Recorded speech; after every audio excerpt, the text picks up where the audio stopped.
Welcome to Dr. Maitli's Music Therapy Channel. இன்றைய பதிவிலையும் Learning is a Process என்ற தலைப்பில் சில செய்திகளை நம்ம பகிர்ந்துக்கலாம். சென்ற பதிவில் பார்த்தோம் anger, jealous, resentment, rage இதெல்லாம் நெகட்டிவ் எமோஷன்ஸ். இதுலேருந்து நம்ம வெளியில் வர தெரிஞ்சுக்கணும் அப்படின்ற கருத்து தான் நம்ம வலியுறுத்த போகிறோம். பிஹேவியர் பள்ளியோடம், அதாவது எல்லாமே நம்மளுடைய பழக்க நடத்தைகளின் அடிப்படையாகத்தான் நம்மளுடைய குணாதிசயங்கள் இருக்கும். பழக்க நடத்தையின் அடிப்படையில் தான் நம்மளால் ஒருத்தரோட பழக முடியும். நம்ம பழகிற தன்மையை வச்சு தான் நம்மளை பற்றி ஒரு அனுமானம் வெளியிடப்படும் அப்படின்றதெல்லாம் நம்ம பொதுவாக தெரிஞ்சுக்கிற விஷயம்தான். இந்த உலகத்தில் எல்லாமே நம்ம எடுத்துக்கொள்ளக்கூடிய விஷயங்களாக மாறும் அந்த அடிப்படையில். ஆனால் நம்ம கோவப்படுறது ஒரு நாளைக்கு ஒரு 5 minutes கோவப்படுறோம், 10 நிமிஷம் கோவப்படுறோம் அப்படின்னா, கோவப்படுறது 10வது நிமிஷம் வரைக்கும் கோவப்படணும்னு சொன்னால் 11வது நிமிஷத்தில் காம் டவுன் ஆக முடியுமா? Is it possible? நிச்சயமா இல்லை. அதனோட தொடர்ந்து அதனோட ரெசிடியூ இருந்துகிட்டே இருக்கும்.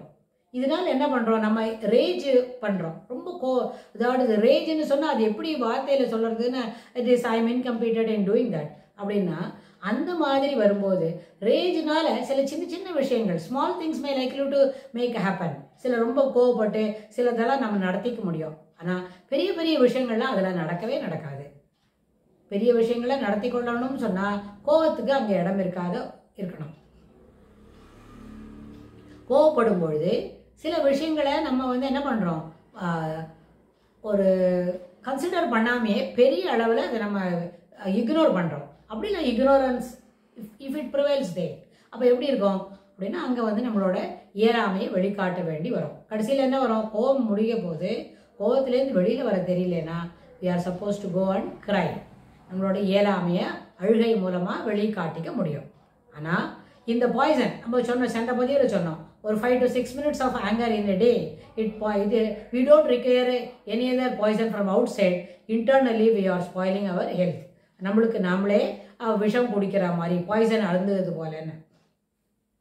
மோரோவர் இந்த ரிசென்ட்மெண்ட், ஹேட்ரட், ஜெலஸ், ரேஜ் இதெல்லாம் நம்ம அந்த உணர்வுகளை வெளிக்காட்டும் பொழுது இது என்ன பண்றோம், நம்ம இதெல்லாம் it is a poison we are drinking on our own. கான்ஷியஸா இந்த ஒரு we are drinking this poison சொன்னா அதுல என்ன எதிர்பார்க்கிறோம், இந்த பாய்சனை நாம குடிச்சுட்டு வேற யாருக்கான என்ன அதனால கெடுதல் வரணும் அப்படின்னு நினைக்கிறோம்.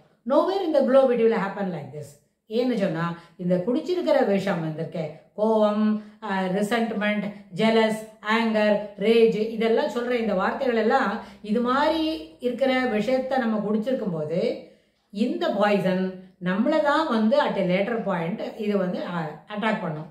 இது எப்படின்னு சொன்னா, what you are living in the environment that comes back to you in multiples. அது ரொம்ப முக்கியமாக புரிஞ்சிக்க வேண்டிய ஒரு விஷயம். இன்றைய இளைஞர் சமுதாயத்தில் இது ரொம்ப அளவில் இட் ப்ரிவேல்ஸ். தனக்கு ஒன்று கிடைக்கலன்னு சொன்னால் யாருக்குமே அது கிடைக்கக்கூடாதுன்னு நினைக்கிற அளவுக்கு அது பேர் என்ன, பொசசிவ்னஸா இல்லாட்டி போனால் ஜெலஸா? I don't have the words to explain that. ஆனால் இளைஞர்கள் மத்தியில் அவங்ககிட்ட அபரிமிதமான சக்தி இருக்கு. அது அத்தனையும் பாசிட்டிவாக ஆக்கினா நாடு நலம் பெறும், வீடு அதுக்கு மேலே முதல்ல வீடு நலம் பெறும், அது இன் கண்டினியூஷன் டு இட் நாடு நலம் பெறும். ஆனால் அப்படி யோசிக்காம தனக்கு ஒன்று இல்லைன்னு சொன்னால் உடனே அது என்ன பண்ணிவிடுறோம், அடுத்தவனுக்கு கூட அது கிடைக்கக்கூடாதுன்ற ஒரு ஒரு க்ரூக்கட் மைண்ட் இருக்கு. அதனால என்ன ஆகும்னா, என்விரான்மெண்ட் கெட் பொல்யூட்டட். என்விரான்மெண்ட்டில் ஏற்கனவே தூசு, குப்பை, அழுக்கு, அப்புறம் ஏர் பொல்யூஷன், அந்த மாதிரி மாஸ் அளவில் பொல்யூஷன் நடக்கிறது வேற. சமுதாயத்தில் இது போல மைண்ட் அளவில் பொல்யூட்டட் பசங்க இருக்கிறது போக சொன்னால் they are polluting themselves as well as others. என்விரான்மெண்ட்டில் அவன் பேசுகிற அந்த வார்த்தை இருக்க, அந்த வார்த்தையில் தோனிக்கிற ஒரு கசப்பு, it really attacks every one. அதனால இந்த ரிசென்ட்மெண்ட்னாலையும் ரேஜ்னாலையும் சில சின்ன சின்ன விஷயங்களை நம்ம அடைய முடியுமா இருக்கும் பிகாஸ் ஆஃப் அவர் ரேஜ். ஆனால் பெரிய விஷயங்களை அடைய முடியாது. யூனிவர்ஸ் இதை பற்றி எடுத்துக்கவே இல்லை. nowhere in the globe it is accepted. அதனால சரி டாக்டர், நீங்கள் இதெல்லாம் சொல்கிறீங்க, சீக்கிரமாக எப்படி ஹாப்பியாக இருக்குதுன்னு சொல்லிக் கொடுங்க அப்படின்னு சிரிக்கிறாங்க பசங்க. ஆனால் ஹாப்பினஸ்ன்றது it is not a commodity, it is not an achievement, it is not an attainment, it is neither an achievement nor an attainment. It should be felt within. நீங்களே நம்மளுக்குள்ள நாமளே உணர்ந்து அனுபவித்துக்க வேண்டிய ஒரு விஷயம் அது ஹாப்பினஸ் அண்ட் ஜாய். அப்படி இருந்தால் இந்த என்டையர் உலகம், இந்த யூனிவர்ஸே நம்மளோட வசத்துக்கு வரும். இந்த ரேஜ்னால சில சின்ன சின்ன விஷயங்களை நம்ம அனுபவிச்சுக்க முடியும், அடைய முடியும் அப்படின்னு சொன்னா கூட இந்த ரேஜ்லேருந்து வெளிவந்தா the entire universe will be with you அப்படின்றத நம்ம நிதர்சனமாக புரிஞ்சுக்க முடியும். அதே மாதிரி ஹாப்பினஸ்ன்றது it is neither an achievement nor an அட்டைன்மெண்ட்னு சொன்னா அப்போவே என்டையர் லைஃப் என்ன பண்ணோம், it is a way of life to be in happiness, to be in happy, to be enjoying the joy அப்படின்னு சொன்னா it is a way of life. நமக்கு என்ன கிடைக்கிறதோ அதை வச்சு சந்தோஷப்படணும், எது இல்லையோ அது எப்போ வருமோ அது வரைக்கும் காத்துன்னு இருக்கணும்.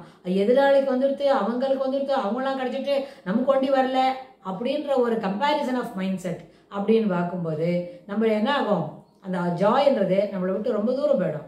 பட் ஹாப்பினஸ், ஜாய் அதெல்லாம் என்னது, it is a way of life, it is a way of life. அப்படி நம்ம புரிஞ்சுட்டாக்க entire life will be a celebration.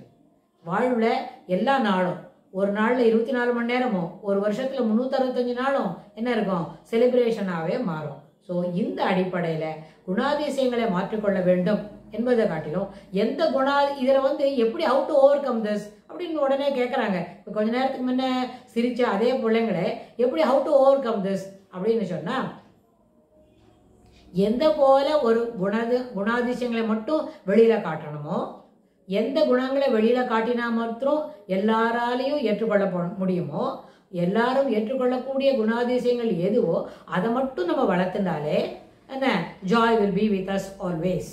அதுன்றதை புரிஞ்சுக்கணும்.